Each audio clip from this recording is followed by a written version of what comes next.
wants to talk a little bit. I forgot to start recording. You're gonna see your thing over. Yeah, you started good. For the minutes, you guys opened the meeting and introduced yourselves. Open the meeting at 7:23. All right, yeah, so just to add to that a little bit, and especially for our new members as well, I'm originally from Iowa. Came out here for graduate school. Probably like many people when they come to Boston, kind of fell in love with it and stayed. I did have one stint for about 3 years in Louisiana, where I was teaching at Louisiana State University, teaching architecture. And then while I was there, actually had come back up for the summer, met my future husband, and so ended up coming back here and settling in Ashland and staying. So I have a junior in high school and a freshman in high school, so kind of in that starting that Council. college thing. My husband's on the school committee, so I think we're good with the school involvement, maybe. So yeah, and I have my own practice, walking distance from here. I do mostly single family homes. A lot of that is additions. So though I'm very versed in architecture in general, the big projects are not what I do on a daily basis. So it's always still a little bit of a learning curve for me as well. So, all right, let's go online. Deepa, do you want to go? Are you able, Deepa? I know your allergy. Hi. Sorry, I couldn't be in person. I have crazy allergies going on. I have been on the planning board for over 4.5 years now. My training is in architecture and interior design. I have worked on quite a gamut of projects as a designer. Currently, I've been focusing on my work side on a lot of libraries, a lot of municipality buildings, so a lot of libraries in town, police stations, and so on and so forth. But yeah, I've been on this board for over 4.5 years now. Thank you. I know your voice is limited. Camila? Hello, everybody. As you can tell, I'm in a weird room. It's a hotel room. I haven't figured out the lighting, but I'm Camilo Spiti. As Tricia said, I'm originally from Colombia, but I've been living in Ashland for the past 6 years now. Before that in Newton, and then before that New York, and then Miami, Bogota, where I'm from. My background is in architecture, but my master's is in city planning. I'm the deputy director of the Department of Planning and Development in the city of Lowell. And I just started being part of the planning board here. This is my actual first official meeting. I got sworn in last week. So if there were any decisions to be made today, I would be able to vote. So I'm excited to be here, and I'm excited that we have a planning director now. So strengthening the knowledge is great for the town. So welcome, and thank you all for having me here. Hey, and Camila, could you just explain just a little bit of what you do in your role for Lowell? I mean, they obviously are a much bigger town, city than we are, so, and have a much bigger what do you do there exactly? Sure. Our planning department. Audio devices exactly changed. 1 second. Sure. Can you all still hear me? Okay. We just got it back, so we didn't hear anything that you said though. No, I hadn't said anything. So the planning department in Lowell has several subdivisions. We have development services, who are the people who do zoning and permitting and inspections, and we also have a transportation division, community development, project management, economic development, housing, and budgeting. I manage that side of things. So I manage housing, transportation, community development, economic development, and the project management team along with the budgeting. So my official job is running the department. So I help make sure that everybody's got the tools to do the job. I attend city council meetings often. I oversee the budget of the department and oversee the grants that we have and making sure that everything's aligned. We just finished we just got the annual budget voting last Tuesday, and it got approved by the council. And then so basically my boss helps the city manager run the city through the department. I help my boss run the department. And that is my day to day. I have one-on-ones with the leaders of each of the divisions. I oversee the budget, and every now and then I have projects of my own that I also have to oversee. So that's, in a nutshell, what I do for a living.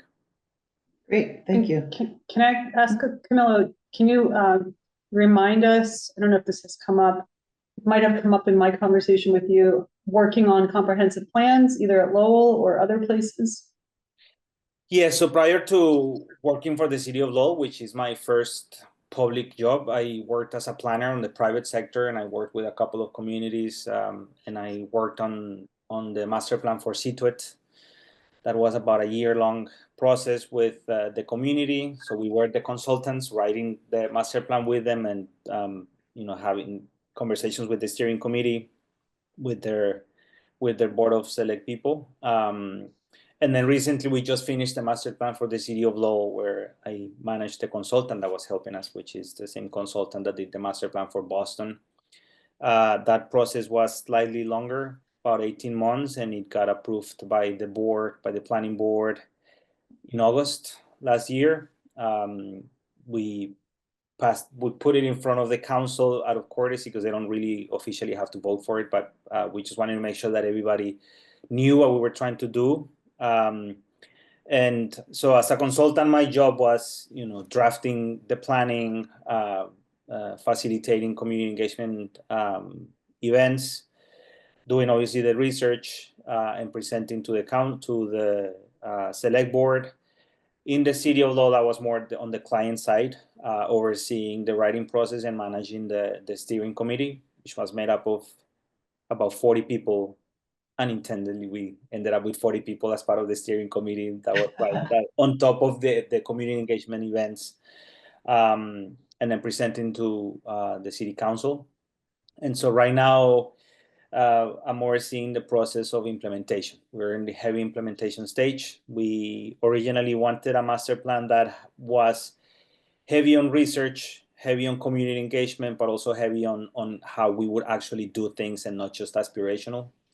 And that's where we are right now. We're just starting to even understand how we track that process. So we're doing things, right? Every day we're doing something, and part of the process entails making sure that every motion response for every department ties itself to a goal in the master plan. That's a way to make sure that people know that it's a valid master plan and that we are actually working on it.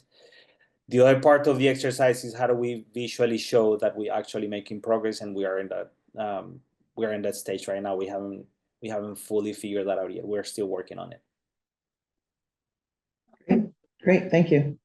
Yeah, I think I mentioned this at maybe the last meeting, but we have one more seat to fill for our team here, and that's our associate seat. That's a person that comes into the 3-year seat. It's a joint appointment between the planning board and the select board, I believe, right? I think that's a joint appointment. And that person fills in a public hearing whenever one of us needs to recuse ourselves, which has happened in the past. And we have otherwise treated that person as kind of a full member, as far as like letting them have a voice. They just don't get a vote on anything except a special permit in which they are filling in. But we'll be looking now to start filling in that position as well. And I just have to say, I'm just really excited about the board that we have, and the people that have come in, and the new voices. And it's been a little stressful over the past several months, but I'm I'm really excited going forward, at the team that we can build here. So Awesome. thanks, everybody. And then, Jasmine, why don't you, give your little intro? Sure. So thank you very much for having me. I'm Jasmine Farinacci. I'm originally from New Bedford, Massachusetts. I lived there most of my childhood. I've moved 32 times. I'm not exaggerating. That's a real number. I have 3 kids. They are 19, 15, and my son will be 13 at the end of the month. 2 girls and a boy. And I kind of fell into planning and fell in love with it. So I had gotten my first degree in early childhood education. I had known that I loved working with children. I had always loved working with children. And I had gotten wonderful opportunities in early childhood classrooms. I had a wonderful director. I went to Old Rochester Regional High School, and they actually have an early childhood program there that begins you on the journey. So I went to Bay State in Boston. I got my degree in early childhood. And by the time I had my second child, the money was obviously not sufficient for raising children, unfortunately. So even though I loved doing what I did, I had to make other decisions to support my family. So I had started working for a civil engineering firm called GAF in Wareham. And I worked there for a few years as the admin before I got an opportunity to work at the town of Wareham as the assistant planner. It started off as just an admin role and turned into assistant planner. And there I worked under my director, Ken Buckland, who I still am very close with to this day. I do still consider him my mentor. And I fell in love with planning. And within the first 3 months of him meeting me, he said, "Have you ever thought about being a planner?" And I said, "No, I'm still just trying to figure out what the heck I'm doing here." And within a year, we were on track to figure out how I could get my degree. And I was very lucky at the time that he was such a wonderful teacher and that involved in my future that he said, "What you're making here, you'll never be able to afford to get a degree. You have to move on." So after that, I went on to Bridgewater, and there I started my degree. I did Arizona State online. So I got my degree in urban planning in 2 years, which is pretty great. So I have a bachelor's in urban planning. I'd already been in the field for, 6 years, I think, by the time I got my degree. From Bridgewater, I took the director position in Lancaster. We thought we were going to be moving out that way. It turns out we did not. So that hour and 15-minute commute got a little heavy. So then I ended up in Dover, which was a very similar position to this one. And I was very excited to be there. But again, circumstances just kept changing in my life. I had a divorce, and so led me here. So again, I've been very grateful. Dover was a wonderful community. I spoke to them about my position and said, financially, I need to make things work out. And they genuinely helped me find somewhere else to go and said, "If you're ever in the market, we'd love to have you back." So, Ashland seems like the most fantastic community. When I came in for the interview, the way that people spoke about their team and the clear dedication and the longevity of the employees, you don't see that from people who don't feel genuinely appreciated and valued in what they do. I really genuinely love being extremely busy. I know that sounds really bizarre, but Wareham is probably the happiest I was as in planning, and this community was similar size, 22,000 people. We did about 350 applications a year between planning and zoning, not counting conservation. I was also the interim conservation agent when I was in Lancaster, so I do have a good knowledge of conservation and DEP and NOIs and order of conditions and notice of intent and all of those things, RDAs. I've done a master plan in Wareham. We did a master plan in Lancaster. I've done multiple 40B projects, both friendly and unfriendly. I generally see my role as a facilitator for you guys. So my role when I come in is not, I don't want to tell you guys how to do things. You know, actually, I don't. I know the procedures. Mhm. So to me, my role here, I'm familiar with the law and how things need to be done. I'm going to rely very heavily on you on where do you see that going? So when we do things like the master plan, as Camilla has seen, we rely very heavily on the community to know what are your goals. These aren't my goals.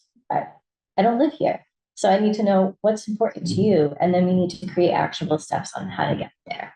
So we've had a few conversations on some low-hanging fruit items that we think we could clear up pretty quickly. Just clarifying some existing zoning language that's already there, just to make it more clear for things that are there, not changing anything. But I'm very excited to be a part of the team. Everybody seems very, eager to help. Thank you very much. And they all seem very professional and knowledgeable. So I'm very excited to be part of your team. And I know everybody's pretty new. So I think that'll be kind of nice. We can all lean on each other and learn as we go. Yeah, great. Really excited to have you here, as I've expressed before, and be off to I'm glad this meeting kind of happened as it did, because it was a great opportunity for us to do this before really get into a lot of, nuts and bolts in the next Right. meeting. Exactly. So, all right. Do you guys have any questions? Yeah, I was going to say, that's good. Any questions for Jasmine? Mostly, I'm just excited that we have a planner with extensive master plan experience and a member with extensive master plan experience. As you probably know, we're in the middle of a comprehensive plan, also known as the master plan process, and we're right at the key time where we're trying to develop the strategies and then start writing. Our budget with a consultant is running out.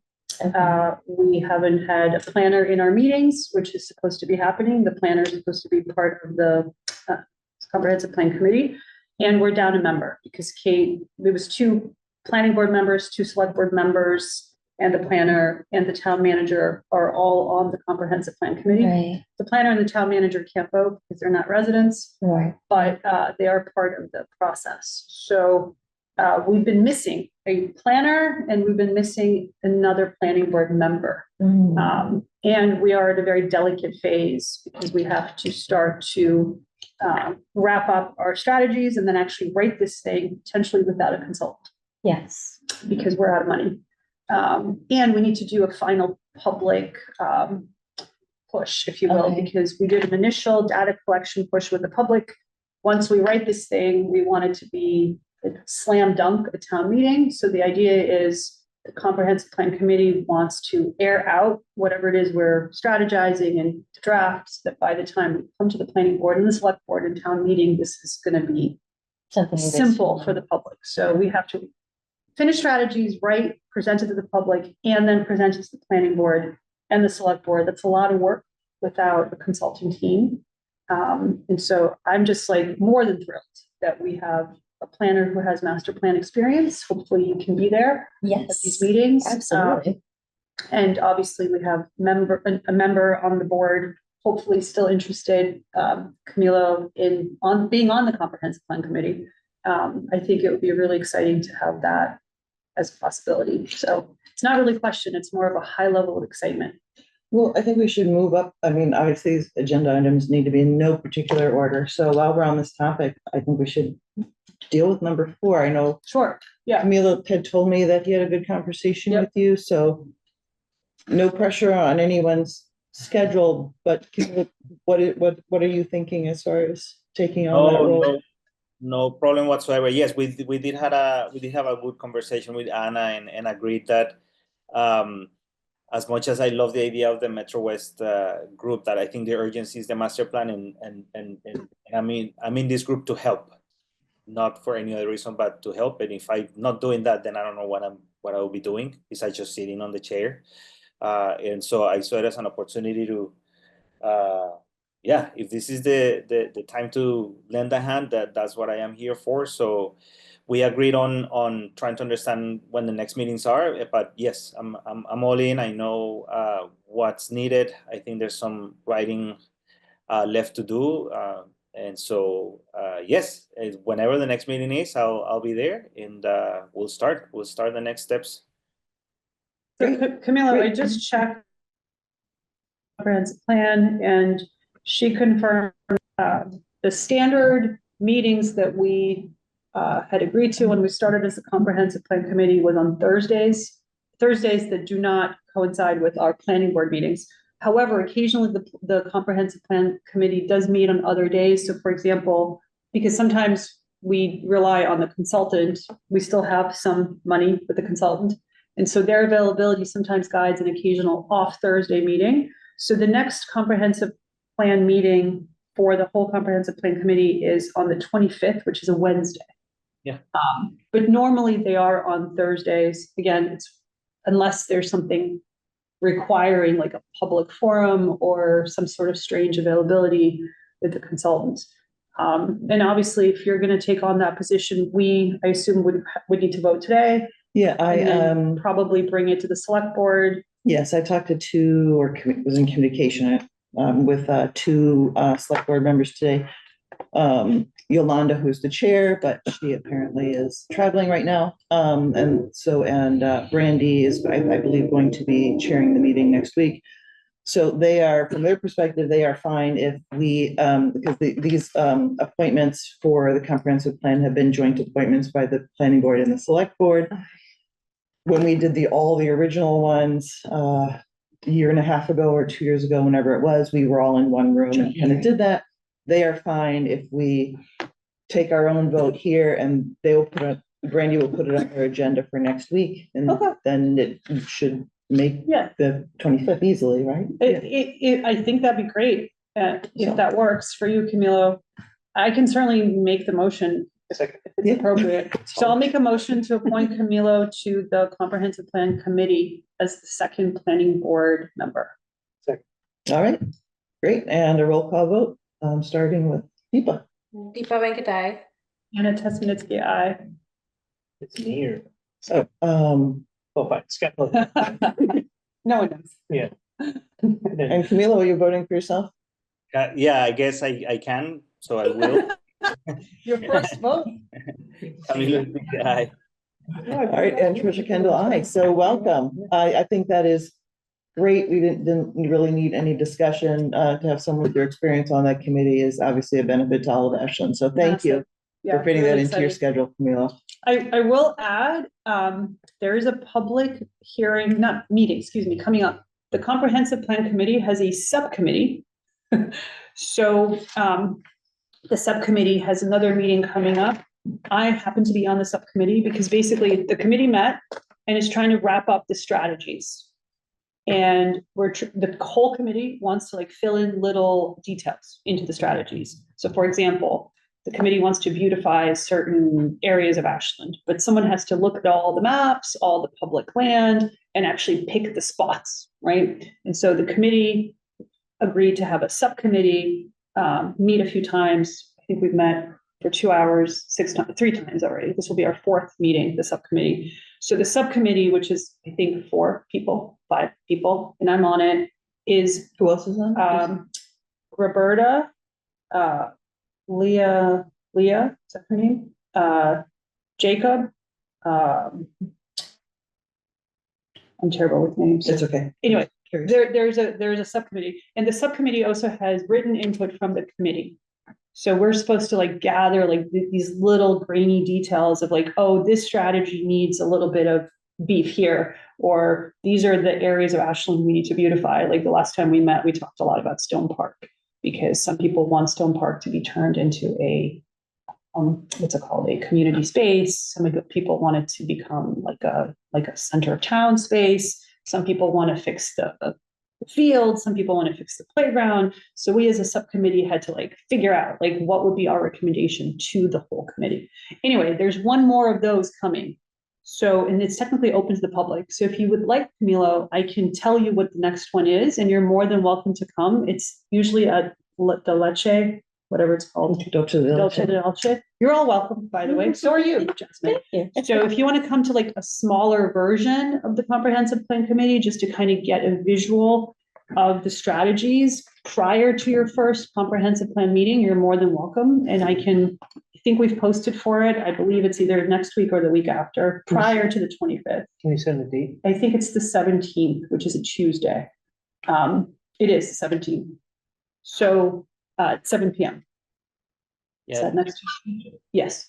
Tuesdays are tough because Okay. I have to stay late for the council, and Yeah. sometimes No I have to problem. cover the council myself. No problem. But if the rest of you want to come in, you could, and just meet the subcommittee, which happens to be on the larger committee, just to get a flavor of like the final little grainy details we're trying to work out. It's interesting, 'cause like that kind of, talking about beautification places in Ashland is kind of the material that I had talked to Scott about how things with a comprehensive plan will eventually feed the CPC and Yes. the funds that are available there Yes. and how we use them, type of Yes. thing, kind of waiting for a guidebook, from the Yes. comprehensive plan. So it's just interesting little, kind of Interrelated insight thing. in the table about, Yeah. about how things start to intersect. Yeah. Right. That's actually good for me to hear, because part of our challenge as the comprehensive plan committee is we have so much data from the consulting team. And so we have to like squeeze it into the priorities, the strategies, but yet there's all this other data that is also important. So our hope is when we go back to the comprehensive plan committee on the 25th, we will confirm that whatever comprehensive plan we draft, even if like, I don't know, there's like 100 data points and we pick 3 to be primary focuses, all that other data can still be part of an appendix, for example, where other organizations, groups, et cetera, can find use for it, because there was a lot of money and work that went into collecting all that data. Why waste it, even if we don't elevate it to the priority level, if you will, of a strategy? Anything from like, all the public survey points are there, hundreds of pages. So it's like, all right, how do you pull all that together into a comprehensive plan? And we're doing our best job that we can do as volunteers. But all of that data will be there in theory, connected. I think my daughter asked for a Popeyes restaurant at some point, so I'm not sure if that's feeding into anything. Well, funny enough that you say that, because one of the subcommittee was struggling. I don't know how much you find this interesting, but I can just share it. It's planning related. The subcommittee was struggling with some of the feedback we were getting was like, from the public or from whomever, was like, we want this kind of business downtown. We want more, I don't know, grocery stores. We want less, medical offices and more this kind of office. And so we were talking about how you can't really zone for that. You can't be like, you can't really plan for that. That's more about growth, development, focus, marketing. It's a soft strategy versus like a strategy that you can actually zone for, versus, for example, hotels, which we've talked about, or industrial use, marijuana use or industrial use or whatever, that you can actually zone and inspire development. But even when you do that, like if we zone for hotels, it doesn't mean the hotels will come. Right. So the public doesn't always understand that zoning and reality don't always happen together. Yeah, and it's especially interesting because unlike Peter's position, who was the town planner, Jasmine's position is town planner and economic development director. Great. So these types of things about how do you bring those businesses in, this is in your wheelhouse too, right? And you have experience in doing that. And in dealing with businesses. Yes, eventually down the line, it sounds like you already have a lot of committees, and I would love to talk to Beth to see what she's already got in the works, obviously, because I haven't even got my foot in the door. So there could already be something very similar to this. But I love the idea of having another type of committee that has, people within the planning, fire, highway, members of the public, and also stakeholders within the community, just to see, obviously business owners see those business models a lot better than we do. We technically don't tend to have the type of software that we need to collect that type of data. So I tend to rely very heavily on who's within the community, so they know what's selling, what's happening. So a lot of times we'll lean on those people to see, if you're marketing or if you're building, what types of things are you looking for? What types of sites are you looking for? And they tend to give such valuable feedback. And then they also tend to have connections. I know somebody who just did a hotel here, and they have a friend that's doing it here. And it really brings a cohesive plan together if you can get. Yeah, and this is why having someone like you on the comprehensive plan committee is important, because like the subcommittee was talking about hotels, and we were like, all right, how do we recommend a hotel rezoning for downtown to the comprehensive plan committee when we don't have the economic expertise to necessarily know what size hotel, what kind of hotel? And one of the subcommittee members said, well, imagine a Marriott downtown. What would that feel like? Would that fit Ashland? Or are we talking more about like a bed and breakfast, a small boutique hotel? How do we zone for that? How do we know what the market is? And we were like, we don't know. We really don't. What we know is that right now a developer coming in can only build apartments or offices. They cannot do a hotel. So, we have to figure out when we go back to the comprehensive plan committee, if we're going to put hotel rezoning into our comprehensive plan, or if we as a planning board start working on it, which ideally should be together. Like we don't want to just do it without the comprehensive plan committee wanting it, right? Or we want to at least get positive feedback to the concept.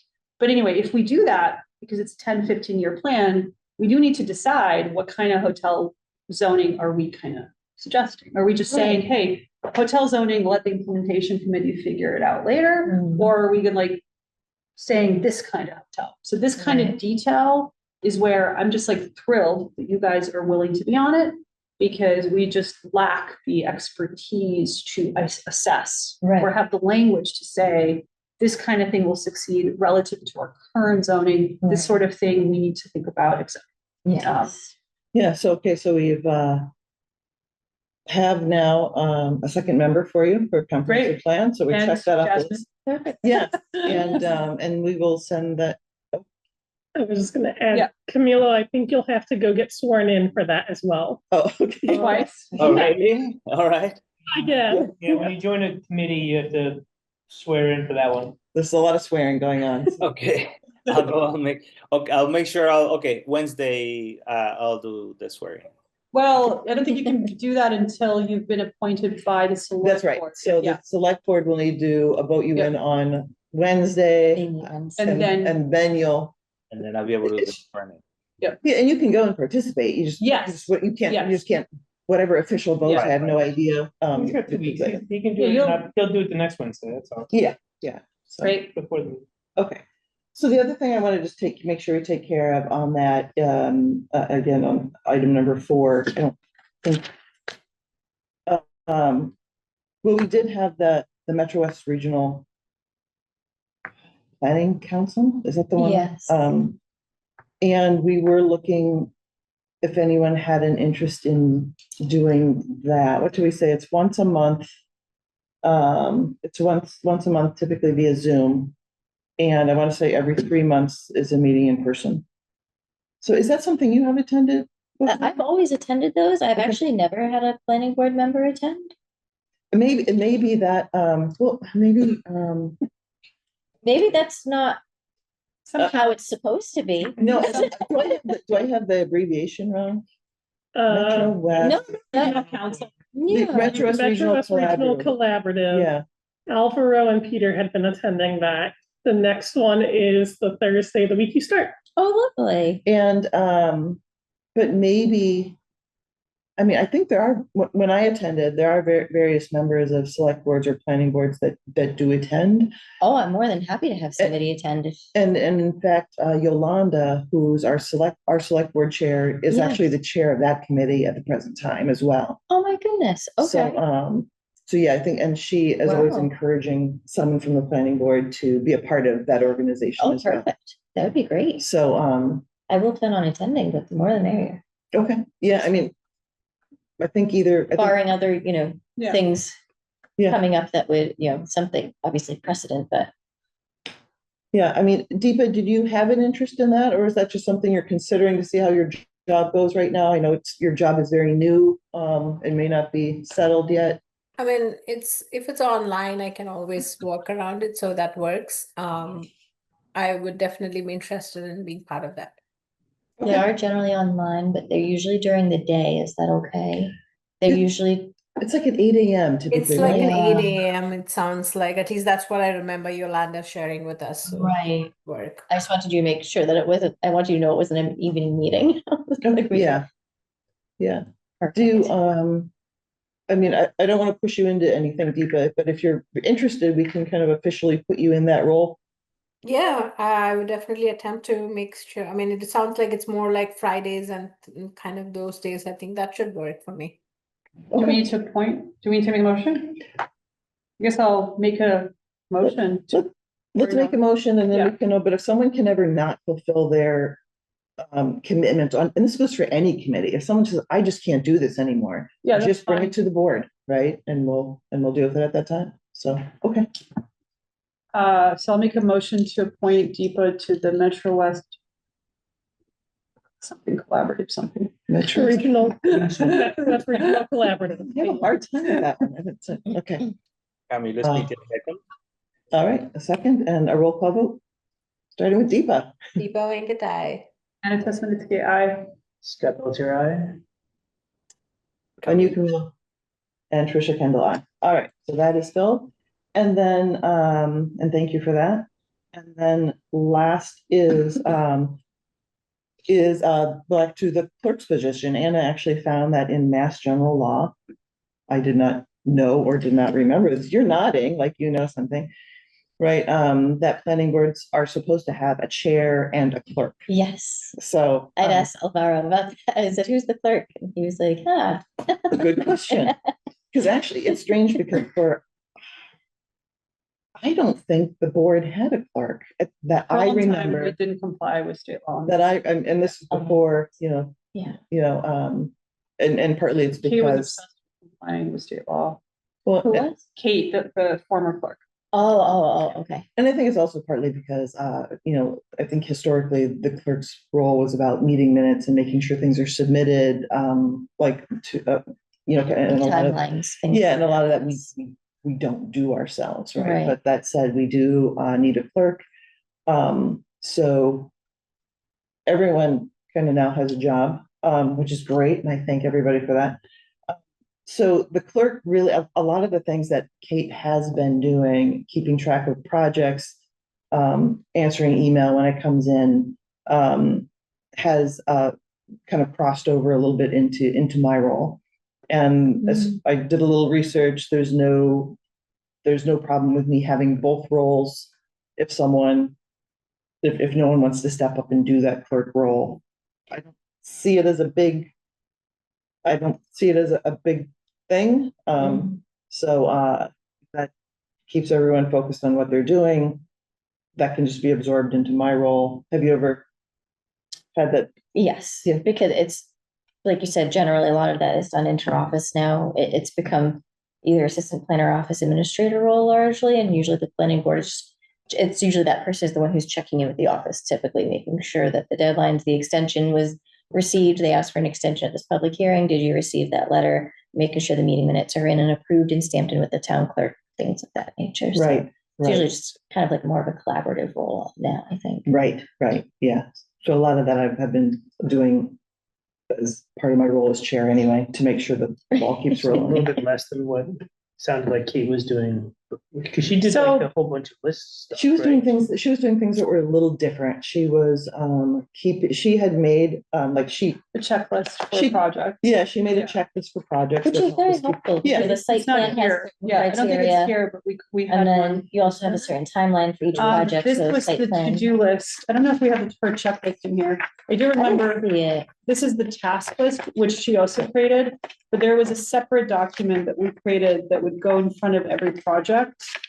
Which is just very nice because I you don't know can if make you've sure seen they that. kind of, Alvaro did Oh, talk he to me gave it to about you, it, yes. so you're just making sure that they All the comply requirements. with all the requirements of the Yeah. bylaw essentially, as you're going through it, making sure they've submitted everything. You have requirements usually A through K or whatever it Yeah. might be, and you So- just check those off. Kate, we struggled as a board, and we may not with the new planner, but we struggled as a board to like, what have we done in this project? Because the projects would go on forever. And so Yes. Kate's visual was, here's a document that's a checklist that goes in front of our binders for every project. But the clerk's Perfect. job is then to actually be the one to record everything. Right, I liked that role for someone like Kate because she was so detail oriented. yes. I think it's awesome if you're willing to do it yourself, Trisha, but it seems like a lot. That's all. I'm just kind of throwing out there that I think that was a value add.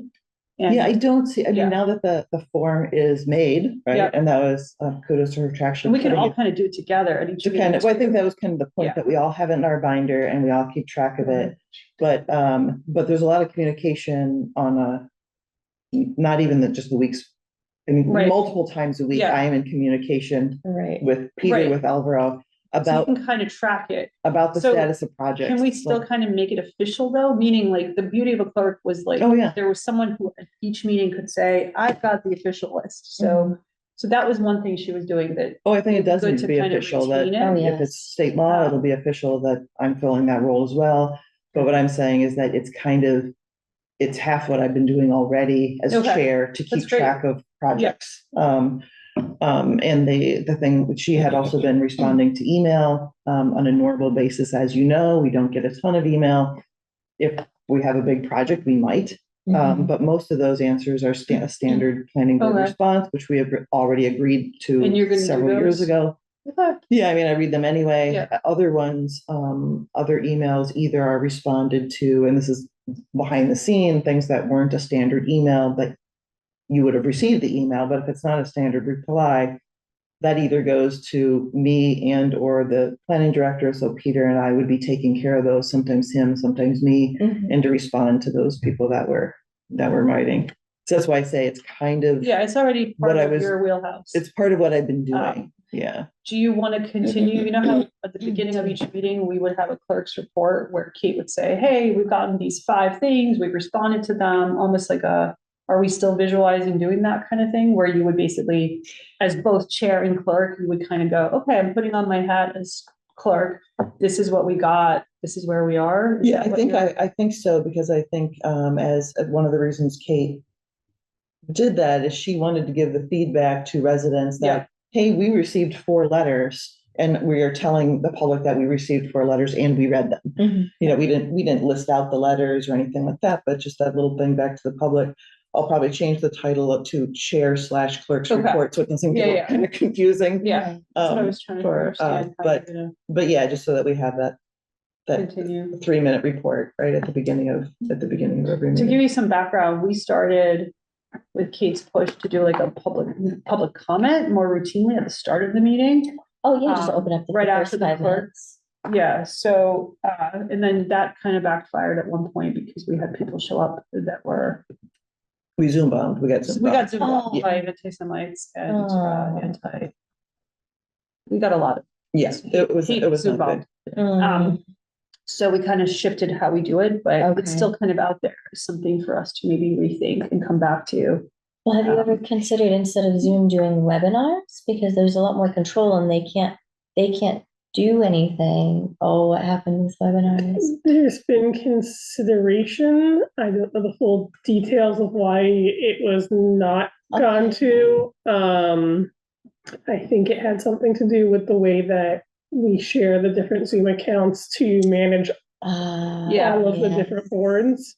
yes. I can answer that more Okay. clearly. I also noticed that there's a really interesting, when the zoning board of appeals starts a meeting, John Trefethan, the chair, reads this extra little blurb that is about it being broadcast and online. But if there is an inappropriate interruption, he says the broadcast and the Zoom will be shut down. Yeah. Right. But the meeting, he said, will continue Yeah. in its absence. And it kind of maybe. Yeah, there So- is a way to do that. Yeah, so he announces that. I'm like, and I was like, oh. Yeah. That's I probably attended- something that Yeah, we should we be should probably- saying at the beginning. yes. We're like, if I it gets attended interrupted, we're gonna a, shut you down. you know, Right, right. So, I went to an AG's office, Attorney General did like this thing for this kind of thing, like how do you, there's like a anti-Semitic or whatever task force thing Right. that talked about this kind of thing, because it's a regular occurrence at public meetings in Yes. Massachusetts and all across the country. But there are legal ways to do that, where we can still have a public comment, but cut it off. I Right. do think we need to come back to it, because like one bunch of, sorry, assholes, I know I'm being recorded, showing up should not prevent us from having public comment with meetings. yeah, I wanted So, to it's touch good to base with figure it out. John about that, because I assume the specificity of his comment came from somewhere. And so I was gonna ask him about that. And that's on my to-do list to find out where that came from, and if that's partly a recommended strategy and implementing. I Right. can try to Something, find my yeah. notes from the AG thing that I attended to. Sure. That's great. Thank you. Okay, so to wrap that up, You're gonna vote. Do you for want me to clerk? appoint you? I need someone to Make a nominate motion? me. So I'll nominate and make a motion to appoint Tricia to be both chair and clerk Thank of the you. planning board. Is there a second? All right, and a roll call vote. Camilo, I. Anna Testament is the aye. Scott Montiero. All right, and Tricia Kendall, aye. So I heard Camilo up there, so we're good with that. So we will need to go through the meeting minutes, but other than that, everything on here is a little bit loose. One thing I did want to just go through briefly, so prepare for next week, and that'll open up whatever other time we want. Is I just wanted, especially for the new members, just to talk about the processes that we have coming up at the next meeting. So in the binder, and we can send this through email as well, or you can take the binder with you. But in the binder, there's both a section under 5 for special permits, which is the bylaw for special permits. And these are also online on the e-code as well. Yes, they are. And I thought there was a site plan review as part of that as well. Yeah, site plan review is the next page. And so the project for that we will be talking about in 2 weeks. These are soccer fields located at Community Church down the street on Pleasant Street. And now I can't remember offhand if it's both a special permit and a site plan review. Do you remember, Anna? Is it both, or? I thought it was both. I'm looking it up. I kind of think so too. Okay. But I can't quite remember. So what these 2 documents outline is a list of, in the case of special permits, there's criteria, and I have that underlined and highlighted. Oh, Do we You have are it on on- do we have you it are online? so on top of things. I thought we had it online, but I don't seem to find, wait. Maybe I'll find it. Question, are we officially the special permit granting authority? Is the planning board that authority? We are for this type of application. Yeah, not for everything. Sometimes special permit does go to the zoning board of appeals. For this type of application, it could come to the planning board. And so mostly what I wanted to highlight under those things is this criteria, which I've underlined and bolded in both under both special permit. It comes up really quickly in 9.3.2. In special permit, I think it comes up in site plan review, it comes up at the very end. Oh no, that's not 9.46. Sorry, no, it's 967. 9.46. Yeah. yes, sorry, 9.4.6, where there's 12 criteria. So those are the things that when we get to the end of a process, these are the things that are our check boxes to see if we should be approving the application according to what the bylaws is asking. So it would be good before the meeting just to be familiar with them, going for the action bylaws. I don't know how much they change community to community, and Camilo and Jasmine probably have a lot more information about that, if these are same everywhere, or if they vary greatly for community. It's interesting. It's like special permits are kind of more boilerplate because it's based on mass general law, where site plan review has no mass general law, so those tend to vary a little bit more between community to community. But a site plan, the interesting thing about a site plan is it's actually not, it's not an approval permit, so you actually can't deny a site plan. So you can condition it, you can say it's incomplete, but you can't deny a site plan. So if it meets these criteria, then you approve it, or you could approve it with conditions, or you say that it's incomplete, but you can't actually deny a site plan. But these are pretty general standard, what you would see. Do you typically have any involvement with historic or open space on your site plan? How do you know? So it's not usually part of your criteria, but some communities just, they have an interest and they would like to be involved in our as a courtesy. So Usually. number 3 is the historic features. Number 1, I think we've usually kind of dragged it in through these. Okay. We found ways.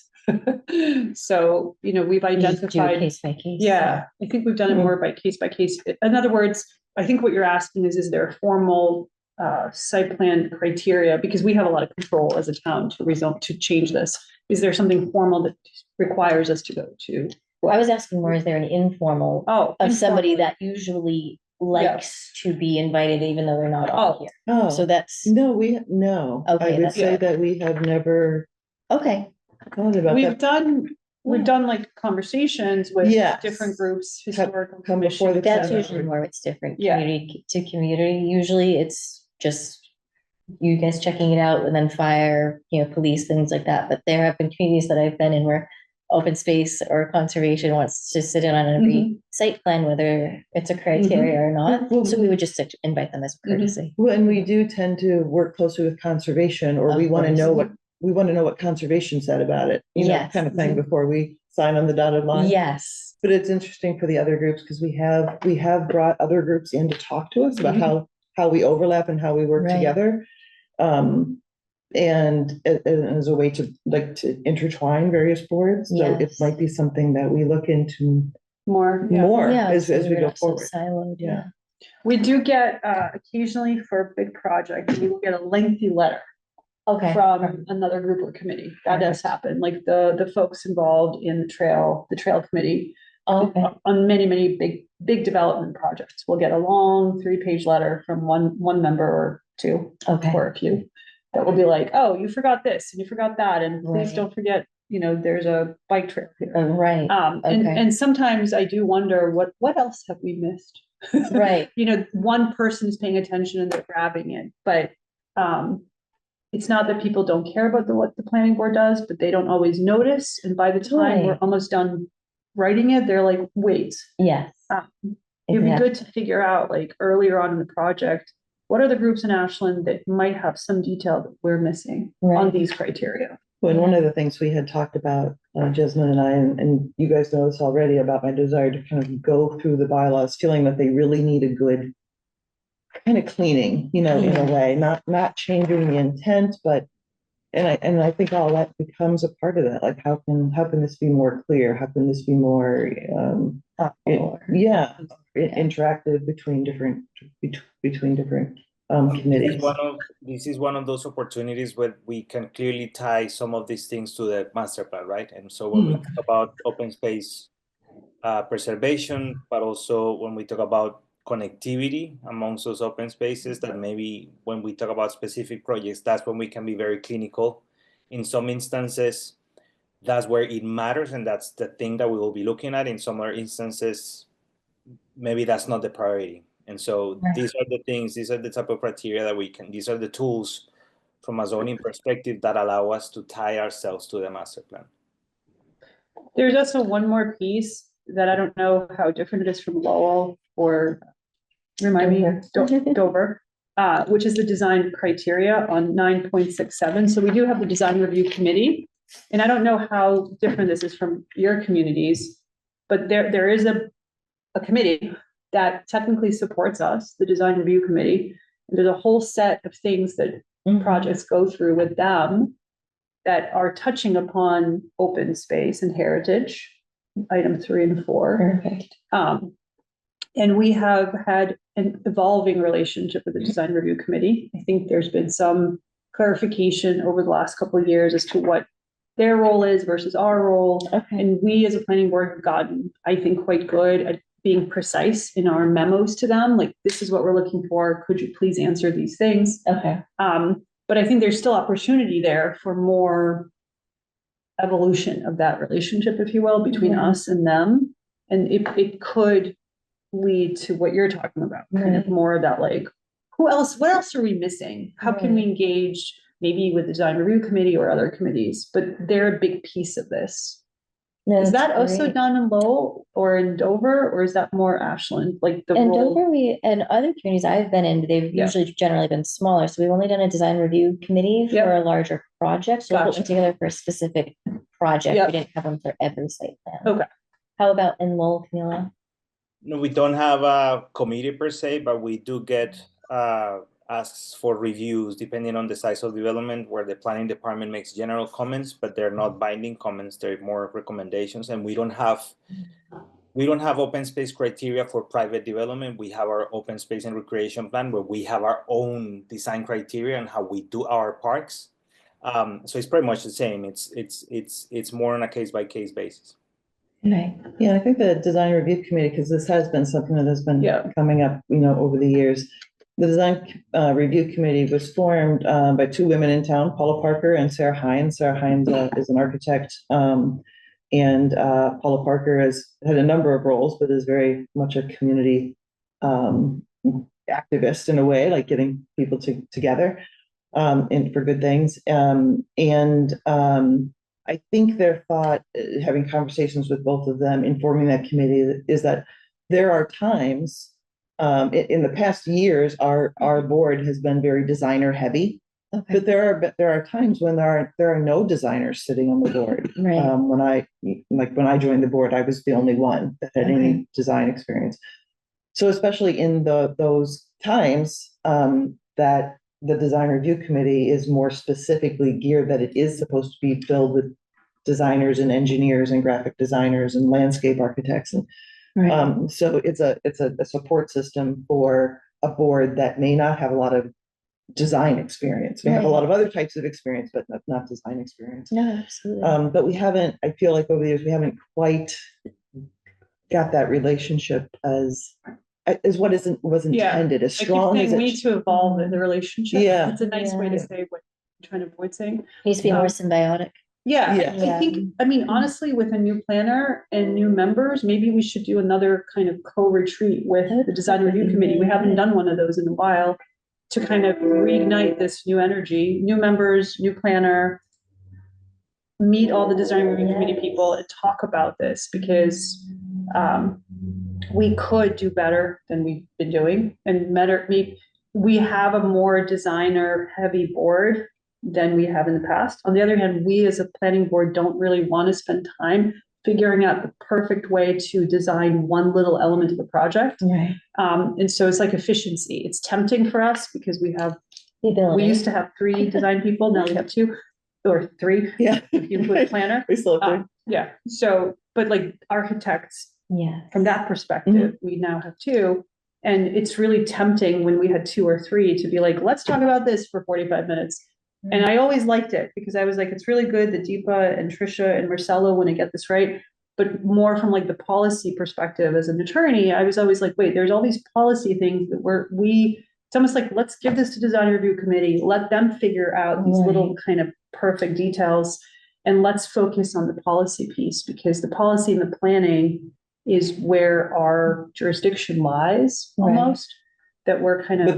it's only gonna work if we have the designers on that Yes. committee, Right. Yes. right? Okay. Who can, so anyway, it's a bigger question, but things that we're kind of throwing out there, I guess, given that we're These in are retreat mode. themes that we Themes. struggled with over Themes, the last yeah. couple of Okay. years. Scott, do you have? Yeah, I got just a couple of different questions on this Yeah. whole process. So why would somebody apply for this special permit? Well, you have Because they have a to. schedule of use. So each town in your bylaw, you have a schedule of use of allowed uses in different areas within town. So each, your town is broken up into different zones. Yeah. So as you go through the use table, it will tell you this is allowed by right, this is required by special permit, this is special permit through the planning board, this is special permit through the zoning board of appeals, and that's all determined by your building commissioner. Yeah. So somebody comes in with a building permit, they go to the building commissioner, he'll look at this and say, oh, this is a really cool idea. You need a special permit and a site plan review through the planning board Can to you give me do an this. example of one that has happened? Well, like say, the Pond Street overlay district, right? Pond Street overlay district, if you have a site there, you look at the schedule of uses and it says, I want to put up an office building. It says, yes, you can do an office building by right. You Site don't review. need, yeah, you need a site plan review, but you don't need a special permit. However, in the bylaws, if you want to do a mixed use building, if you want to do businesses on bottom and residences on top, that's mixed use. That's a special permit from the planning board. Thank So, you for that. Okay, next question.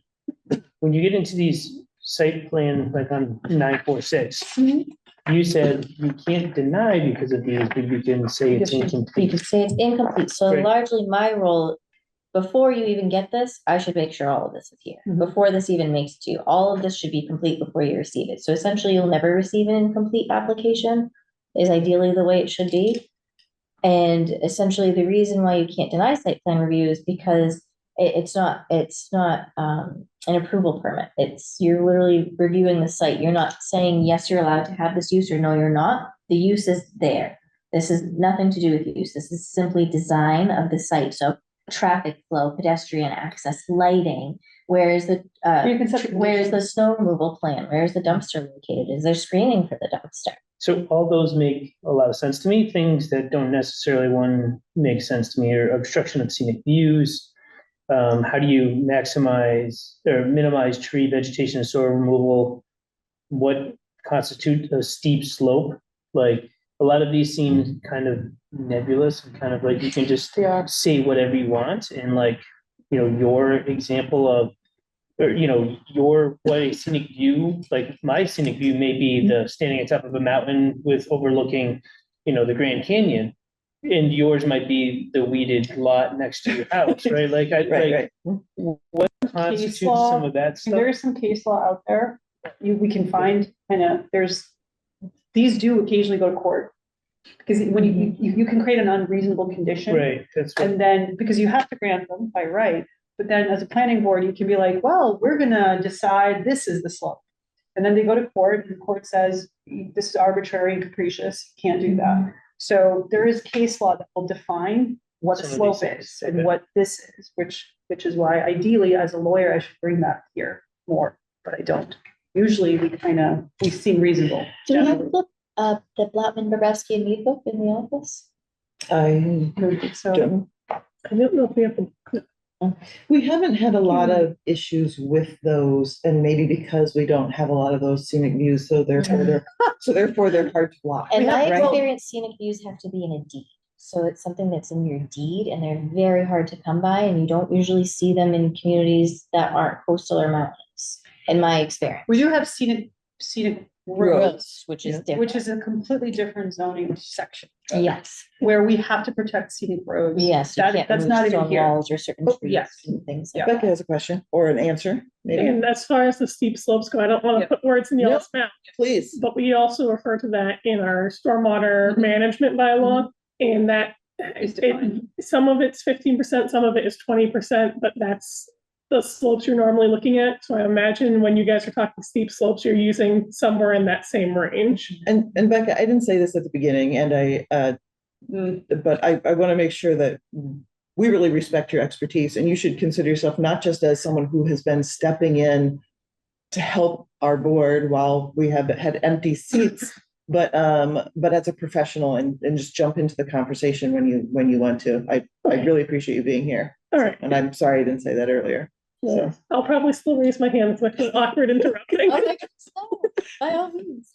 sorry, one last question. yes. Don't be please. sorry. And how long does this, or how often does this slow down the process of the builder able to get through it? Like, is this There's a lot going of through? variables. How long do your site plan, usually site plan is about 3 months from start to finish, depending on the size. If it's a large site, like a large industrial site, it could be anywhere between 8 to 12 months, but a lot of it depends on the developer and their willingness to work with you. But what do you Special typically see permits have gone here for years. for years? Not years, but I would say a year. A year. A year. Yeah. Well, I mean, I'm thinking about the mill projects that kept coming in. and Oh, out. I mean, yeah. that's, I'm Okay. talking about that Yeah, scale. yeah. The mill project took years. Let's Yeah. say 100 Chestnut To a Street. point of a which is 40B. like 100 Chestnut that's a Street, which special is now project. built, I think was about a year. And that- what is that? I'm so sorry. 100 Chestnut. Oh, it's a 180 unit for Oh, the It's Asher, called the Okay. Asher. yeah, on Chestnut Aldar Street. did tell me that, but he said it was called the Asher. I didn't. Yeah, it is the Official Asher. That's the name. official name. I just go Okay. by the address because that's what we That did makes for sense, you. yes. Just thinking as a planning board member. Of address. course. Yeah, That's yes, the what we address. called it. But was your question about how How Were long you it usually asking- holds up development? yeah, were you asking like, does So, these? so I heard about the one at the Mill Street taking a really Yeah. long time, and then they Mhm. just walked away and then came back as a 40B. So like, That's- my that one is mind- complicated. It's complicated. I'm sure it Yeah. is, and I don't mean to make it sound No, like no, it's no. just one thing, Yeah. but like, I know if I was a developer and I was walking in and out of meetings for a year, I It would would be frustrating. be frustrating also, and So, sorry, I know you're raising your hand. so but- one of the, let me just say one Go thing. for it. One of the things that I really appreciate about Kate, a former planning board member, she was obsessed with this idea that it's not fair to the developer or the planning board. Because what happens is when the developer comes with a plan and we keep, well, you didn't do this, you didn't do that, you didn't do this, you didn't do that, you start a blame game. Where the developer is like, well, the planning board kept this on forever, and the planning board is like, well, you weren't prepared. And it's a blame game, and that's what happens. And so Kate's obsession with a checklist was precisely to address your point, where the idea was they provide an application, the planning department has a clear checklist, if nothing, if all the checklists don't match, she's not even gonna bring it to us. She's gonna work with them behind the scenes to work through all of the stuff they're supposed to have before they even come. That way, when they come, they're ready. And we're not risking. Yeah, I think there's more to it Continuances. even than that. There I is, think there yeah. can be a whole checklist, but in the planning board, and Yeah. particularly say with that project, there were things that just, as a board, did not work for us. We, I mean, you know, you're that looking at did not work things for the like- public, didn't work for, The steering So- radius to make sure that the fire truck has the ability to get into the site and make it safely around the building. You're looking at, egress on the building. You're looking at where the parking is located. Where are they putting snow removal during the winter time? Are you blocking those parking spaces? Your drainage on site, what are you using to take care of the snow removal? Are you using sand or salt? And where does that drainage base let out? Because that determines what you can use on the site. for snow Again, removal. those things all sound really good to me. Yeah, That isn't what I read when I read the first 5 or 6 things no, on those that. things minimize the uh, use of wetlands, steep slopes, floodplains and hilltops, obstruction of scenic views. You know, those things, like you said, are really more, you have to use. Like preserve unique natural or historical features. So I get if you historical, but what's a unique natural so, feature? Say you like- have a 500-year-old willow tree on your property and somebody's like, we want to chop this down to put a gazebo there. You might say, can you maybe But consider what if moving it's, it? You what can't if it's say you 100 can't. years old? What if it's 80? Like what, like at what Well, this is why point? you have the 5 of us. that's right. Right, you have to Because Trying to use talk it out. more. It's also important to remember that those larger projects also tend to be a special permit and a site plan review simultaneously, which is why just at the last Right. town meeting, we changed our site plan review to match special permits, so those calendars go in line. Yeah, Because a lot of times they're getting both. They're separate approvals, but you Right. have to have both to do your project. so you. And so can use sometimes some it's not the site plan review that's holding you up, it's the special permit, Mhm. which is, you're asking, you know, the special permit, you're asking That for is something the special. elections, yes. That's the whole thing, is a special Right. permit. You're asking for something special. And so there is more of a push and pull with that. So. I will say, a good developer with experience will come in with an attorney who Mhm, will essentially write all of this out in the initial applications. It's not an issue. mhm. Yeah, I but would love to see more of that. in Did you have Ashland. a? She keeps raising her hand. Oh, Sorry. yeah.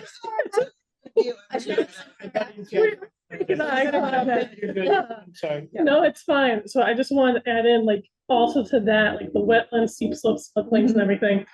First of all, anything that goes to your site plan review is also going to go to conservation, because one of our triggers for the stormwater bylaw is the second it hits your site plan review. So it'll always go to conservation and we'll be looking at that as well. Mhm. And a lot of that first one is, honestly, the Wetlands Protection Act is going to be covering wetlands and floodplains. The stormwater handbook, especially with the new revisions that they're working on, are going to strongly regulate what you can put on steep slopes. And working on steep slopes also affects your stormwater. So that's where that part comes in.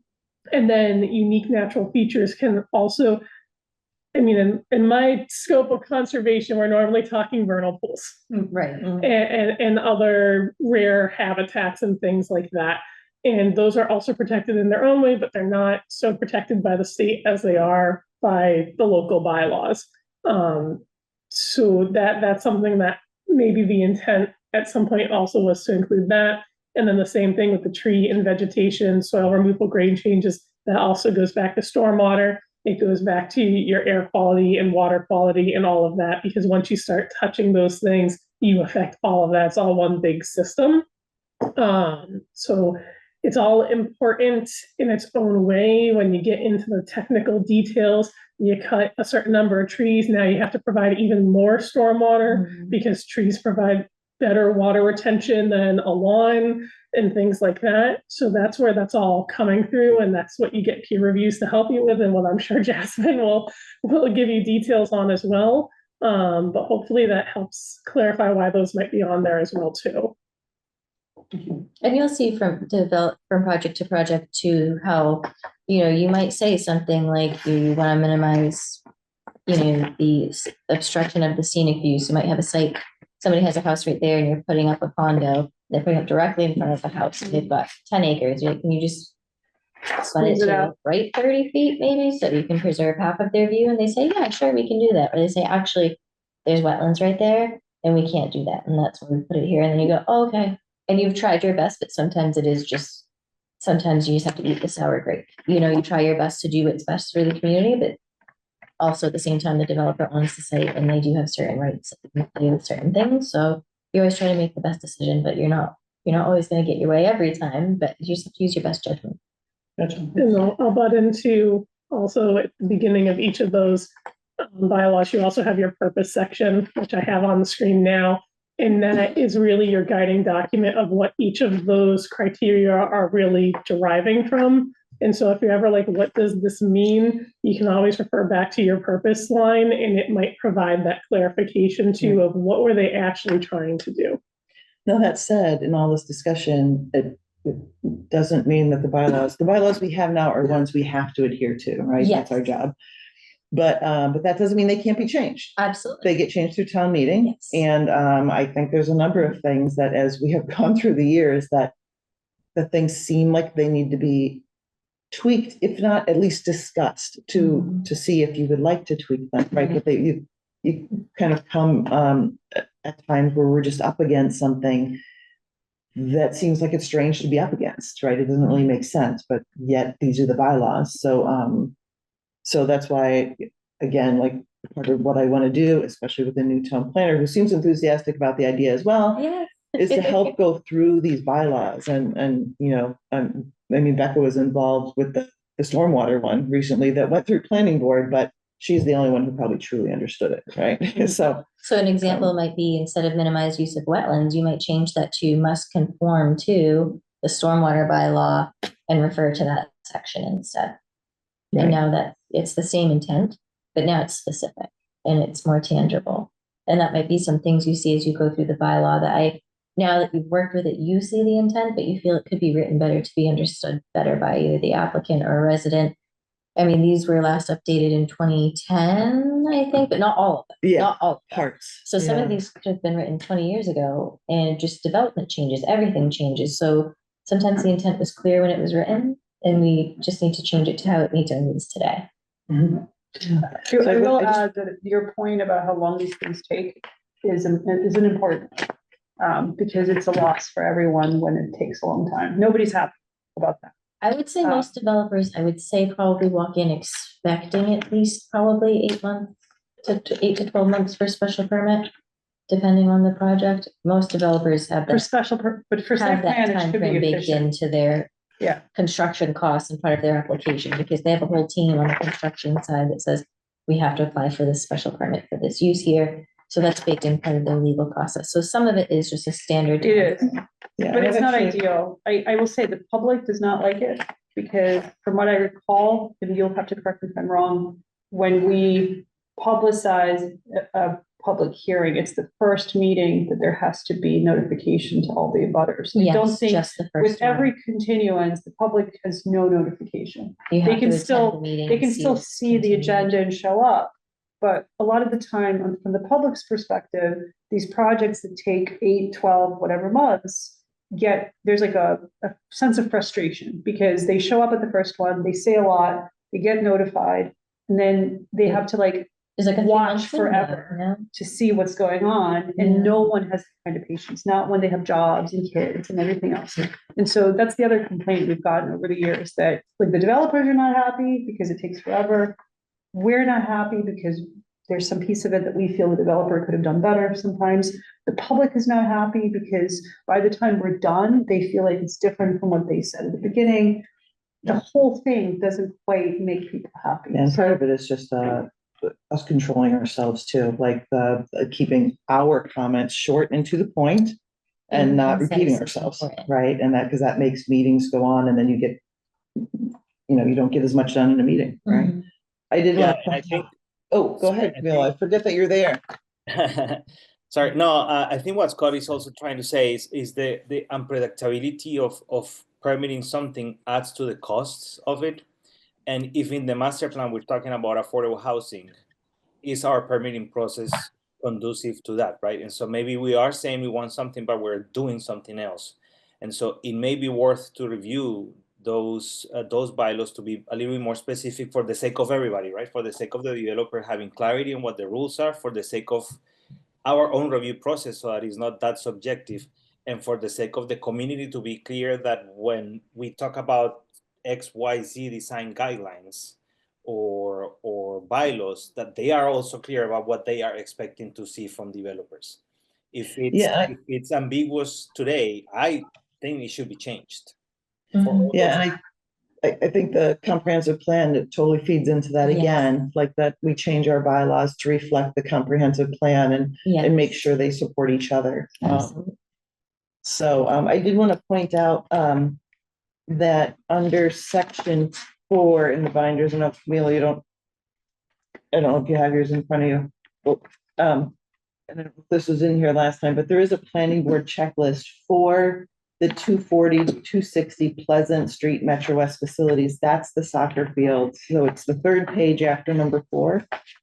And that's Kate's checklist that she created. Sorry, where is it? The third, number 4. number 4, the third page. And so site Got it. plan review, Yeah. it says yes. Special permit review, it says no.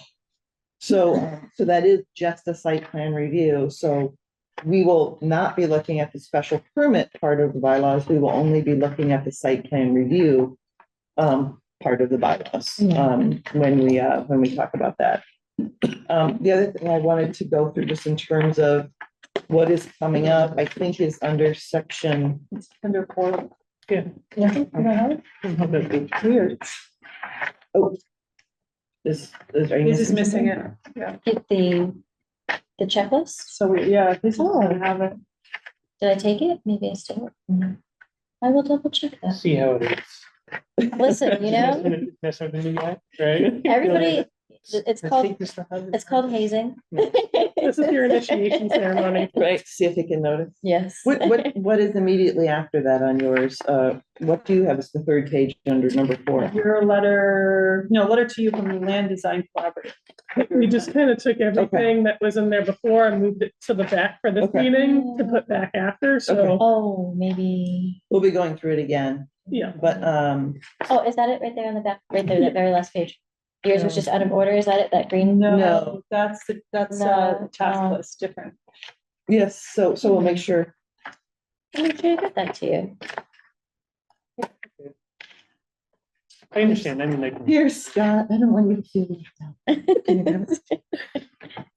I'm gonna review this next week, right? Or whatever. Yeah, well, just so you know what that checklist Yeah. is. Right.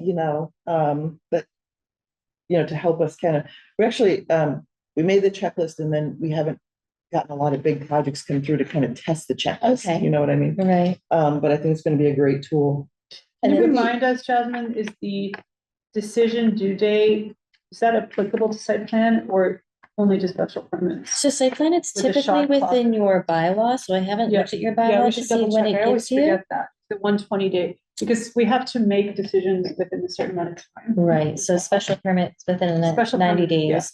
And I A do know, site plan review is either, I think it's 120. it has to be just said in the bylaw. Yeah. If not, you technically have an unlimited amount of time, which is dangerous, but we usually try to give it the same amount of time as a site plan, a special permit, if we don't have it specifically stated. that's what we just changed it to. We just Okay. changed that the two would be the same and which one's controlled by the state? The Special the permit. special So I permit. think is it's 120 Mass General days for us from February 18th on this Okay. example.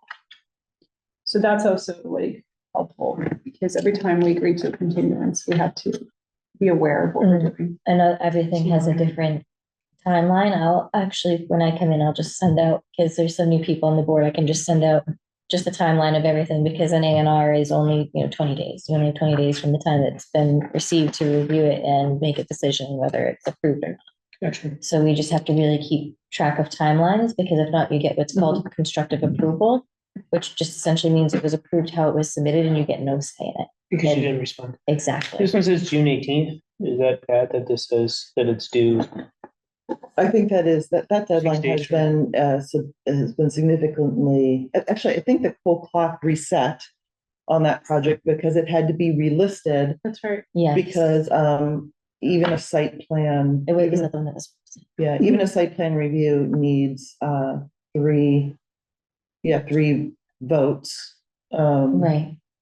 But there's specific postings that have to Yeah. take place for public hearings. We have to publish it in the newspaper 7 and 14 days prior to the public hearing. Yeah. We have to notify the abutters usually a week before the public hearing. We have to post it with the town clerk who posts it in a conspicuous place within the town hall. And if any one of those things doesn't happen, it's a clerical error, but we have to restart that process on our end because now we've not met our legal obligation.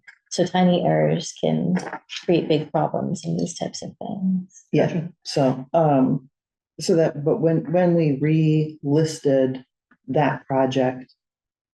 The date was updated. Yeah, I mean, I think that was probably the old checklist. So that project was relisted because, there was one change in the project going from natural turf to artificial turf. Yeah. And because of the board change, Oh, yeah. otherwise, the two would not be able to engage or vote in the project because you hadn't seen the beginning. So that's put the applicants at a disadvantage because now they need all the 3 of us to be yeses. There can't be any no's, right? So it's to their advantage to relist it to make sure they have 5 members voting, of which they only need 3 to get an approval. Make sense? Okay. Did you see it change from natural to artificial?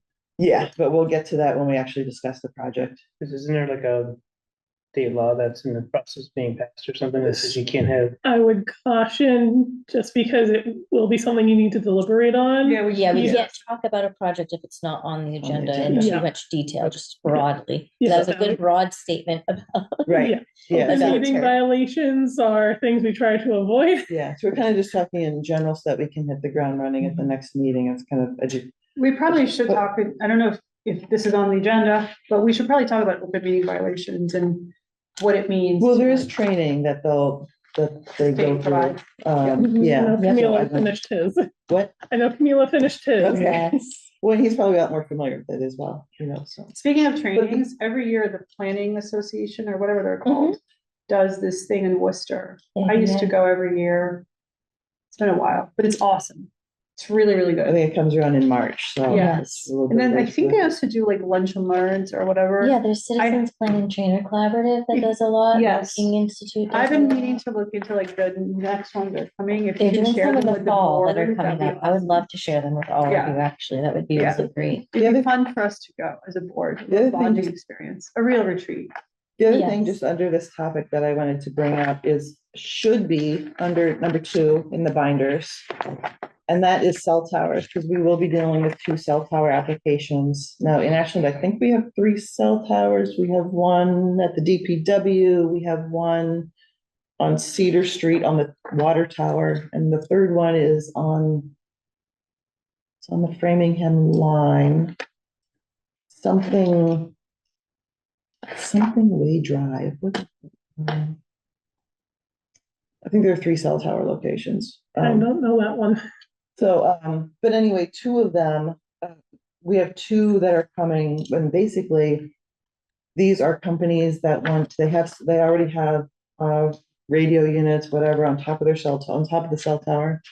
And they're swapping out the units, and they're basically swapping them out for 5G equipment, right? And we just keep getting them as they're just swapping out their equipment. So the bylaw is under 2, and this is one of the ones that, this is a long, tedious bylaw, and I've been told, and I also suspect, though I have no details, that it's crazily out of date and too long and unneeded. And are you seeing this? That's extremely long. Most wireless bylaws are 2, maybe 3 pages. Right, so ours is a good, I don't know, 8? 7, 8, 16. 16. Yeah. well, 8 front and back. Yeah. Maybe 15, because there's like a half a page of the abutting things. Right. Yeah, and also note some more information on this too. You don't really have to read this whole thing. Because the important thing to know about cell towers, and I want to send out some background information, so that you can look at it in the next 2 weeks, is that because of, the Federal Middle Class Tax Relief and Job Creation Act of 2012, there was, part of that regulation basically said that planning boards and towns cannot prevent, this is a federal like regulation, Mhm. cannot prevent Wireless communication. wireless communication from updating their equipment unless it significantly changes the mass of the tower, or Mhm. there's something significantly different about it. And so we've gone through a bunch of these, and we have Lisa Mead, our town attorney, has provided a letter describing the different court cases. I have kept track of those and downloaded the cases and saw the Right. verbiage myself. I'll be passing them off so everyone can keep it in their folder for whoever's interested.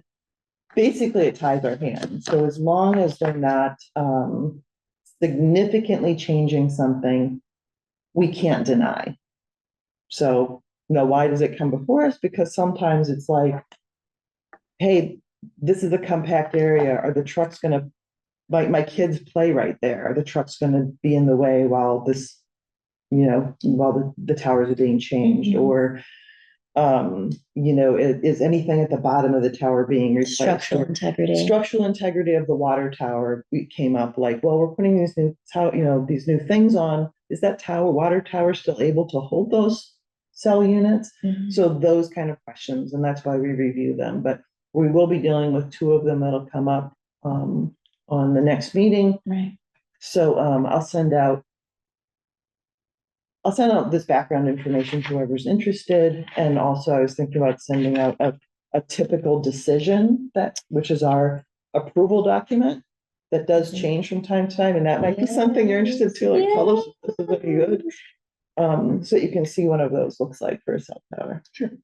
So that's kind of it, that kind of summary of it, if anyone has any questions. But I just wanted to kind of get that out there so that when these things appear in 2 weeks, we're not coming at it, without Completely some. blind, Yeah.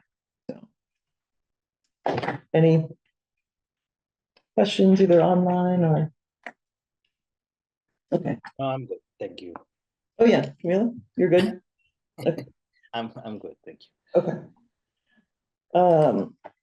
Yeah, so that was the review of the permit process and bylaws that I wanted to go through. And the other, I think, number 2 on the list was discussion of existing and new task list.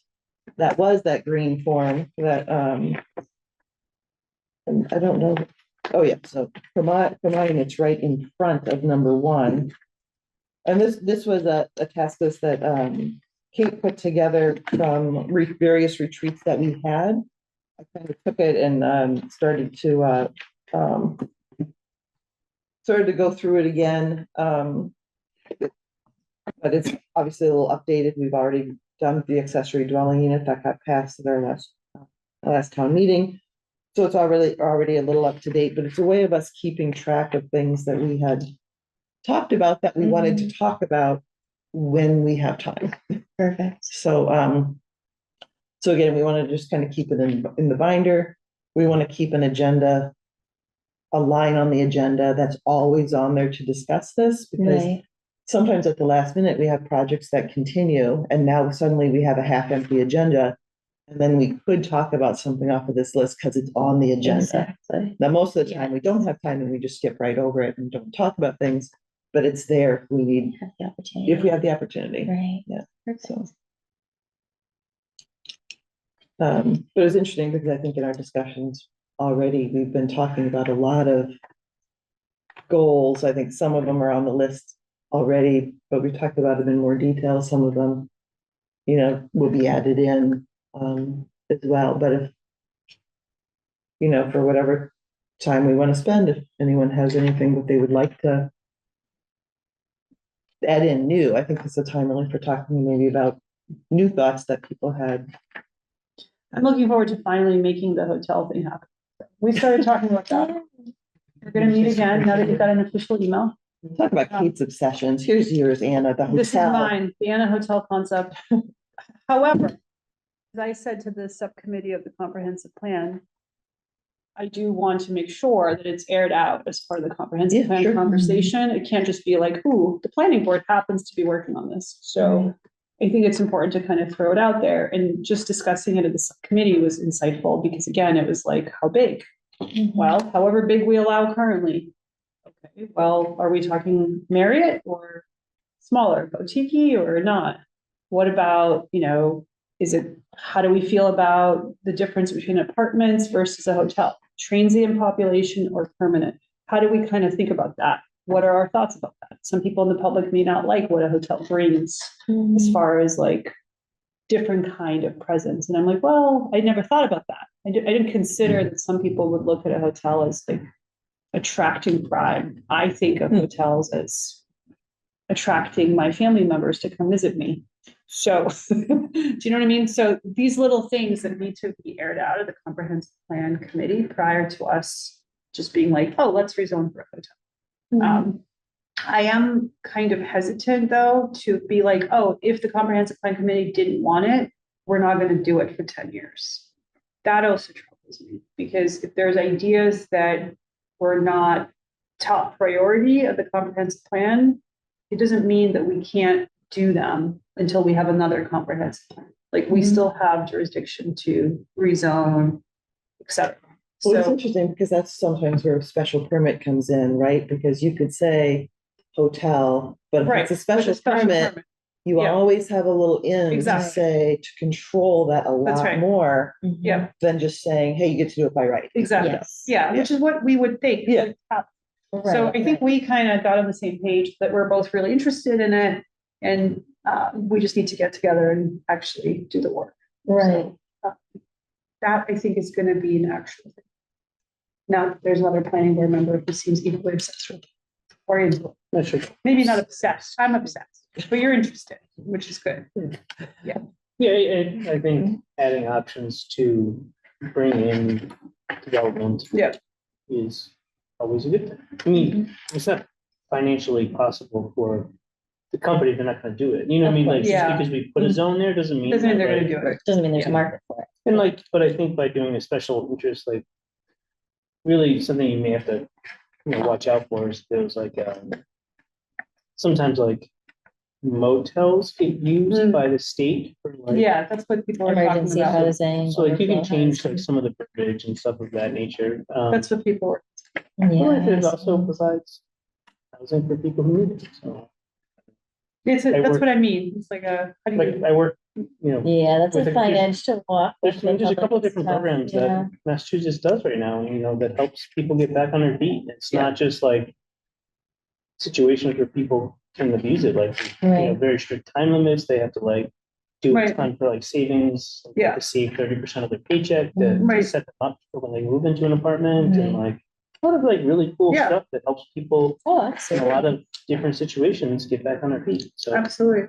I'm all for it. could be good stuff. Agreed. That's good that you're into it.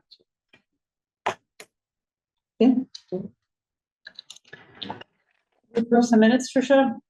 Yeah, I mean, it's 9:00. I don't think, I think we can go through some meeting minutes. think the discussion was Yeah. really, really good. Like I said, I'm really excited about the board and it's a lot of food for thought. And I think we got through what I hoped to get through. Do we And then we can- typically do through number 5, like through the reports, or is that just more like if somebody had something We don't- crazy they wanted to bring in? There isn't always a report, but since you did just attend that meeting, I didn't mean to derail this. No. Fine with No, us, please just do. approving minutes. And no, not. And I wasn't trying to end the meeting. And we didn't think that you were trying to continue the meeting. Not kidding, high school, like, hey, You didn't give us homework. I'm just thinking it's 9:00. Unless we start drinking, it's not a retreat. Mm. But I do think. I do make a mean margarita. But I do think you had the meeting was on June Yeah, 3rd. we had, So, and it was, so it was Scott's first meeting there and then. yeah, we had two things that came in front of the the Community Preservation Committee. There's a group in town, a historical one, working on the cemetery behind the church across the street. They requested very specific amount of funds. We asked them to ask for more, and we also approved them $5,000. We can approve up to $5,000 of administrative funds right away. So we approved that because they can use it to. Part of their plan was to use to hire a LiDAR company to scan the ground because they were finding a bunch of like sunken gravestones and they don't know if there's extra bodies there and stuff like that. So they're going to use that funds to come up with a better idea of what they need to do, so they Wow. can ask for the right amount of money to, correctly, Right. revive. Revive in a cemetery is not the right words, but bring it Not every day. together, bring Get it. to revive. I don't know what to say the word is, but to fix it. Yeah, I guess is yeah, a better way. to say it. rehab. Yep, rehab. Because I guess like 10 years ago, the town spent $26,000 in that same one to do some of this work, but it wasn't was- enough for a revival. clearly not enough. I guess not. But I think they brought it up to one level, and this is to try to bring it up to a higher level, and they're using a lot of volunteers, which is doing stuff, which is awesome, but it's just like, come and ask for the right amount to like get the project right. Because Right. what you don't want to do is try to have to go in front of town meeting 3 times in a row, asking for another 10 grand or another 15 grand, just be like, hey, we have these funds, if it's 75, then ask for 75. So we approved them of that $5,000 to get the LiDAR, because they had a quote for like $4,900 or something, to get that in there to go scan the ground, I guess, and tell us what's there. Wow. And then there was another proposal for $25,000 sponsored by the head of DPW to change the dirt on the women's softball field at the high school. Because I guess when we originally built it, we put in really top quality dirt, like Fenway dirt. Okay. But the problem with that is you need like Fenway maintenance to keep the Fenway dirt Fenway as dirt. dirt and not as Mud. concrete. Oh, Because it's very clay heavy, so it's which very is- hardened. so it hardens, and like people have described it as hard as concrete, and When like you're landing sliding, on it. you can really get hurt and stuff. It's the same with the baseball diamond, but it's not as bad. I guess there's other issues with the men's one, but and he's like, I just want to do this one because we can just get the project done. And it's like a 6-day project and they can do it after the town meeting. So like, it will be ready for the spring season for the girls. So, that got our approval, and now he gets to bring it we'll do The fall town the meeting. fall town meeting. So, yeah, it's kind of interesting. And then I learned a lot and a lot of different stuff going on. Good, Those great. were our 2 stuff, but we don't have another meeting until September. Or I'm like, I have ideas, and then they're like, well, you can always call a meeting. So I don't think anybody was really excited about me calling a meeting, but I've been doing some other ideas, so working through some stuff, because I want to replace I know it's under comprehensive plan meeting, but like some Stone Park stuff. Mhm. I myself want to redo not me, but to redo the baseball field. You might have to. You You might have to do it yourself. So Yeah, they're aerating. So we have the funds for it, but then, I reached out to That like is one way to. an architect friend of mine, and he helped me like kind of set me in the right direction to like what to do and who to Okay. get some support. So I'm gonna probably reach out to Upper Youth Baseball and stuff like that and That's start, because our Grand Seal fields are amazing.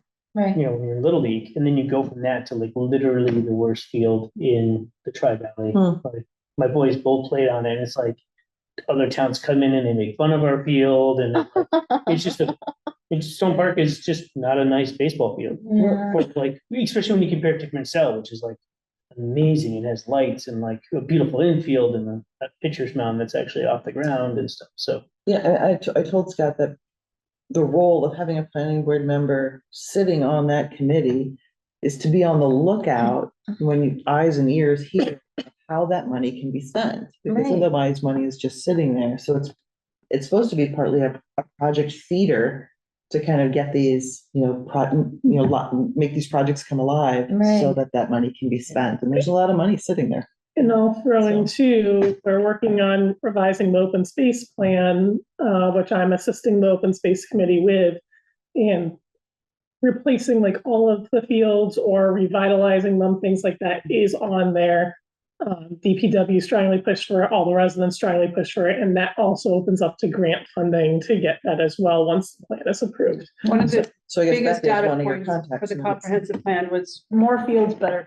Yeah. Yes. Public was. I'm just nervous that we're gonna go after and it's gonna be so big that it's gonna, like, I love how this guy walked in and said 25 grand, just fix the dirt at the soft, and got it, right? And then it's not gonna take 7 years and $14 million or something crazy, Right. right? Where like by the time it gets completed, I don't want to watch baseball anymore. You know what I mean? Like I get my kids can't, but like kids in town should have like, it doesn't have to be a whole other generation away to be able to use these things. So I'm kind of wondering if I can just chip away at some of these little mini projects. Well, one thing we Over can this- do if you're sitting on this board is we can give you some of the data we got for the comprehensive plan. Because there's a lot of public spaces in Ashland that need some help. And there's Yeah. I think part of it is the public is not aware. They can, Mhm. you know, correctly, ethically, legally with certain, standing, push for this money as part of a group or committee. Yeah, and with your personal interest in the field, I mean, it sounds like, you could have a conversation with Rebecca at some point who might connect you to open space and just to learn more about who else is in that group kind of Mhm. already. Yeah. And, Do you also have a park and recs committee? It's Commissioner? it's in the works. It's Okay. been a goal on the open space plan since at least the 2017 plan, which was the last one. Okay.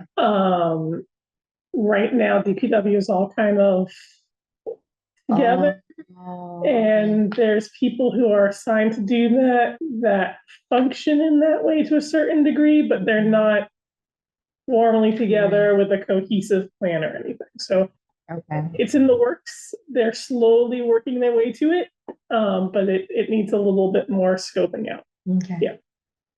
All right. For things like that, sometimes depending on insurance, you might be able to get volunteers to come help you. And when it's a local project, you find you get a lot of people that are willing to volunteer to either, whether it's somebody that has to load in the dirt or somebody's, stamp it or whatever it is that you do to a baseball field, somebody offers to come plant the grass for you. A lot of times people are committed to helping their community. So if you put it out that you're looking to do this, you might find that there are people out there willing to do the work and you might not have to pay for all of it. We had a whole roof done by donation in Wareham because the building meant that much to the gentleman who done it. So. Well, I think we have the money, we just need somebody to get it pushed through, Yeah. which is usually the opposite of what the problem is. Usually It's is. usually not the money sitting there. It's Yeah. Yeah, so To push through. I Well, think, the comprehensive plan data will help Yeah, because it will generate some energy around those things. so, okay, Yeah. sorry, no, Don't be no, sorry. those are my two things. I am glad Those are that good you things. reminded me of that, so. All right, so, I don't think, someone jump in if I'm wrong, I think we talked a lot about comprehensive plan. I don't think there's anything else on that list, that we need to do besides the meeting minutes. We all know the next meeting is June 26th. And we will be doing real planning board stuff. I will say the second next meeting, which is July 10th, I am traveling for work and it will be very difficult for me to attend on the 10th. If there's a project where I will be voting, if it's a special